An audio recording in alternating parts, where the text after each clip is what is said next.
कहानियों से घिरे हुए हैं हम। कुछ आपकी है और कुछ हमारी।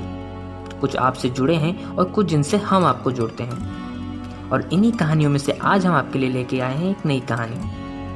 फोर्टनाइट क्रॉनिकल्स पेश करते हैं अप्रैल की बारिश। Written and narrated by Satyavrat Swayam. Story edited by Devidutt Samal. Presented by Subrat Kumar Swayam. अगर आपने पहले एपिसोड नहीं देखे हैं तो हमारे डिस्क्रिप्शन पे दिए गए लिंक पे जाके देख लें, क्योंकि उनके बिना ये अधूरा है। तो चलिए शुरू करते हैं। तीसरा एपिसोड, क्या यही प्यार है? ओके सॉरी यार, ये अप्रैल की बारिश कभी भी चली जाती है। और आप लोगों को तो पता ही होगा कि जब बारिश आती है तब घर में पहला काम होता है छत से सूखे कपड़ों को समेट के अंदर लाना। और आज जब मैं छत से कपड़े उतार रही थी तब मेरी दिल लजीज बारिश मुझसे मिलने के लिए बरस पड़ी। और आज मुझे इस अप्रैल की बारिश कुछ अलग महसूस हुई। पहले से कुछ ज़्यादा ही खूबसूरत और पहले से कुछ ज़्यादा ही बारिश में भीगने की चाह। और ये सब चाह के बीच में बस एक ही सवाल मेरा दिल मुझे पूछ रही थी। और वो सवाल थी, क्या यही प्यार है? हाँ यही प्यार है। बिन तेरे दिन अब कटता नहीं, वक्त गुजरता नहीं। क्या यही प्यार है? हाँ यही प्यार है। उस शनिवार जब मैं सोकर उठी तो घड़ी में 3:30 बजे थे। मैथ्स ट्यूशन था 4 बजे और हमारे घर से ट्यूशन तक की राह तय करने में मुझे लगता था 25 मिनट। मैं रेडी होकर अपनी लेडीबर्ड साइकिल लिए निकल पड़ी। उस वक्त भले ही 4 बजे थे, मगर गर्मी की प्रकोप अब भी बड़ी तेज थी। मगर दक्षिण से आती वो जरा सी लहर अब भी मेरे माथे पे पसीने से राहत दे रही थी। मैं मार्केट से गुजर रही थी कि देखा आइसक्रीम वालों की लॉटरी छुटी थी। किसी के पास 1 दर्जन बच्चे तो किसी के पास आधे डजन। बिजनेस काफी अच्छी चल रही थी उनकी, और आइसक्रीम भी काफी अच्छी तरीके से सुड़क रहा था वो बदतमीज लड़का।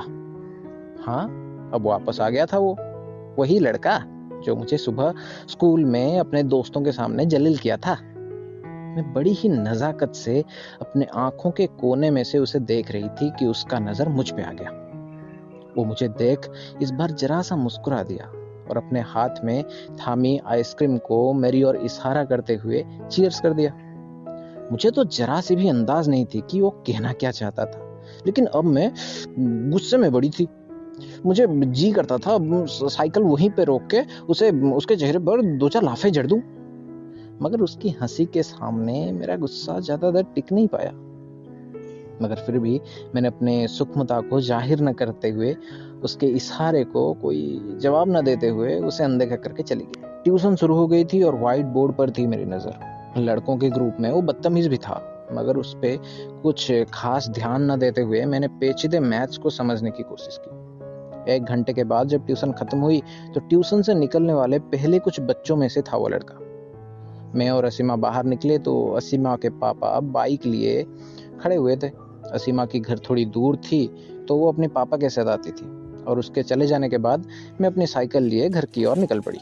हालांकि टाइम उस वक्त 5:30 ही बजे हुए थे, लेकिन अप्रैल की बारिश की वजह से अंधेरा जाने लग गई थी। मेरे सामने से वो बदतमीज अपने दोस्तों के साथ साइकिल को रफ्तार से लेकर चल पड़ा था और मैं अकेली जा रही थी। अब ठंडी हवा भी धीरे धीरे शुरू हो गई थी और मैं एक गाने को गुनगुनाए राह गुजर रही थी कि धड़ांग से मेरी साइकिल रुक गई। मैं नीचे उतर के देखी तो मेरी साइकिल की चेन टूट के लटक रही थी।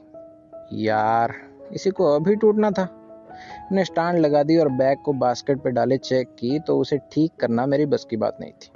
मैं चारों तरफ देखी तो मैं अब भी हाईवे पर ही थी, और हाईवे से मार्केट की राह लगभग 3 किलोमीटर की थी। बारिश अब अपनी आगमन की सूचना भी दे रही थी और बिजली उसकी राह दिखाती हुई। मुझे कुछ सूझ नहीं रही थी और मैं साइकिल के स्टैंड को उठाकर चलने लगी।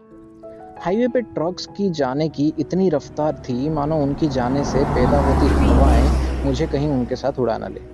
अब गाड़ियां अंधेरे में अपनी लाइट्स भी ऑन कर ली थी और एक के बाद एक गाड़ी के जाने से लाइट्स ऐसी दिख रही थी जैसे कि कैमरामैन फ्लैशलाइट देके धड़ांग धड़ांग से फोटो उठा रहा हो।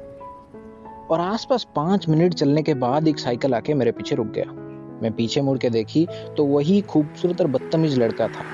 गाड़ियों की लाइट से उसकी आंखें इस बार और भी ज्यादा चमक रही थी और वो मासूम चेहरा लिए मेरे पीछे खड़ा था। क्या हुआ साइकिल को? वो मुझे पूछकर मेरा उसे घूरने की याद दिला दिया। मैं कुछ जवाब नहीं दी और सुबह घटी जलील किस्से के बारे में सोचे इस बार जल्दी जल्दी चलने लगी। अरे बताओगी भी हुआ क्या है? वो वापस सवाल किए साइकिल लेकर दौड़ता चला मेरे पीछे। मैं वैसे ही चुपचाप सीधी राह पर देख चल रही थी। अब बारिश के आने से पहले की हवा जरा तेज भी होने लग गई थी। अरे बाबा सॉरी, प्लीज माफ कर दो यार। वो साइकिल को स्टैंड में लगाकर दौड़ता हुआ मेरा हाथ पकड़ लिया। इस बार मैं थम सी गई, मगर अब भी मैं सीधा ही देख रही थी। वो मेरी दूसरी हाथ को पकड़ने ही वाला था कि न जाने मेरे दिमाग में क्या आया और मैं शुरू हो गई। क्या समझते हो तुम अपने आप को? हाँ, क्या समझते हो? जब चाह हंस दिया, जब चाह लाल आंखें दिखा दी, जब मन करेगा जलील करोगे, जब मन करेगा माफी मांग लोगे। यार तुम जो इतना कूल बनने की सोच रहे हो ना, इतना अकड़ दिखा के, मम्मी कसम बोल रहे हैं कूट देंगे कभी तुम्हें अगर दिमाग सटक गया तो। यार अमृता तुम इतना क्यों? रुको, अभी हमारी खत्म नहीं हुई। सुबह क्या कहते हैं हमारे साथ? हाँ नहीं नहीं, मिल क्या गया अपने दोस्तों के सामने मेरा मजाक उड़ा के, मुझे उल्लू बना के? हाँ मिल गई सुख? तो अब क्यों आए हो वापस? सॉरी बोल लें? अरे भाई मुस्कुरा तो दिए थे ना बस एक बार तुम्हें देख के। क्या इतनी बड़ी गलती कर दी हमने? तुम वो नोक झोंक कुछ समझते हो कि नहीं? यार अच्छे लगे थे तुम उस दिन हमें मॉल में, और उसके बाद तुम जो खुद को ऐसे दिखा रहे हो कि जैसे तुम्हारी मर्दानगी खत्म हो जाएगी अगर हमसे 2 मीठी बातें कर लोगे तो। और क्या कर अरे और क्या करने आए हो? हाँ दिखा दो थी तुमने अपनी फर्ज, निभा ली अपनी फर्ज हमें रुला के। और कितना रुलाओगे?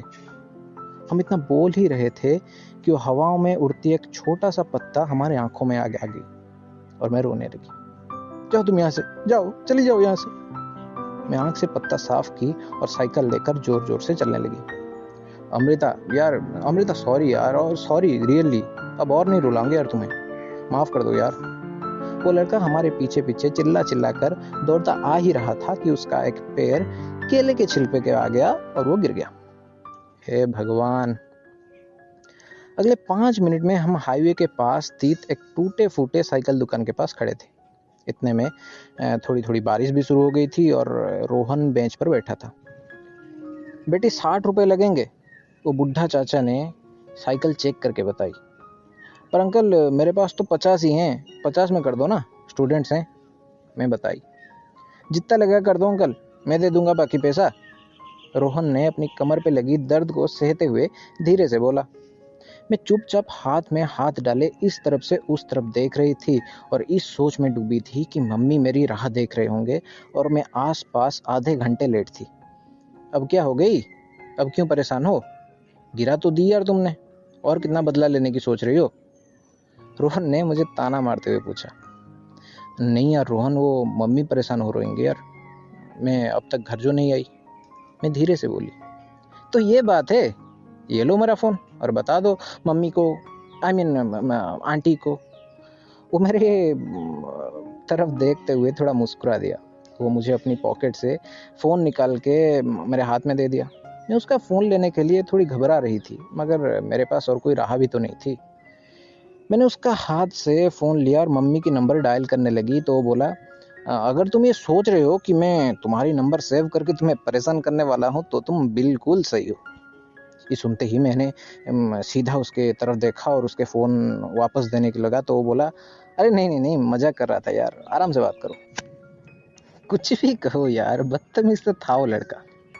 मैंने मम्मी को मेरे लेट होने की वजह बता दी और ये भी बताई कि मैं उन्हें अपने एक दोस्त की फ़ोन से कॉल कर रही थी और मेरे दोस्त बोलने का और उनकी मेरे दोस्त के बारे में सोच में बड़ा ही अंतर था। 10 मिनट बाद 60 रुपये उस बुढ़े और खड़ूस चाचा को देकर हम निकल पड़े, जिस 60 रुपये में से 10 रुपये रोहन का था। बाजार के चौक में जब मुझे दाहिने ओर जाना था और उससे बाएं ओर, हम दोनों एक दूसरे को एक समझौता और मिठास भरी मुस्कान दिए अलविदा बोले थे। केले के छिलके से उसके गिरने से उसके कमर पर थोड़ी चोट भी आई थी, मगर वो चोट को वो जाहिर न करते हुए बड़ा ही हीरो मिजाज से साइकिल चलाते बाईं तरफ जाती राह पर चला गया था। इतवार के शाम जब मैंने ज़िंदगी में पहली बार अपने हाथ से चाय बनाई थी और पापा और मैं बैठ के चाय पी रहे थे तो मम्मी के फ़ोन पे कॉल आया था। मम्मी ने मुझे अपनी फ़ोन ला के दी और बोली कि मेरी किसी दोस्त की कॉल थी जिसकी नाम रोहिणी थी। मगर मज़ेदार बात ये थी कि उस नाम से तो मेरा कोई दोस्त था ही नहीं। मैंने फ़ोन लिया और हेलो बोला तो उस तरफ से रोहिणी बोली, तो मोहतरमा कैसे हैं आप? बोले थे ना, अगर आप सोच रहे हैं कि मैं आपकी नंबर सेव करके बाद में आपको परेशान करने वाला हूं तो आप बिल्कुल सही हैं। लो जी, हाजिर हूं आपकी खिदमत पर। उस तरफ से रोहन बड़ी ही अदबी ढंग से बोल रहा था, मगर उस नादान को कहाँ पता था कि उस दिन जब मैं उसके फ़ोन से मम्मी को कॉल करने के बाद उसका नंबर डिलीट करने ही वाली थी, उसी वक्त ही मैंने मन बना लिया था कि आसमान में उड़ती पतंग की डोर काटे नहीं जाते, बल्कि उसे और ऊंचे उड़ने की, आसमान को छूने के लिए छोड़ दिया जाता है। अम्मू, ले तेरी किसी दोस्त रोहिणी का फ़ोन आया है। यार, मम्मी हमेशा काम थोड़ी करवाती है, कभी कभी आपको और मुझे बीच में रोक के रोहन से बात भी तो करवाती है। तो चलती हूँ मैं पतंग के साथ आसमान में उड़ने। जब वापस नीचे आऊंगी तो फिर आपसे मुलाकात होगी नई और मज़ेदार किस्सों के साथ। तो कैसी लगी आपको हमारी कहानी? आशा करते हैं आपको पसंद आया होगा। तारीफ हो या ताने हो, बेझिझक कमेंट बॉक्स पे फरमाइएगा, हम आपकी खिदमत पे हाजिर हैं। आगे की कहानी जानने के लिए बने रहिए हमारे साथ। शुक्रिया। Thank you for listening to an audio podcast where you could have easily switched to a video one. You can also join us on Instagram, Facebook and Telegram with the name Fortnite Chronicles. Have a good day.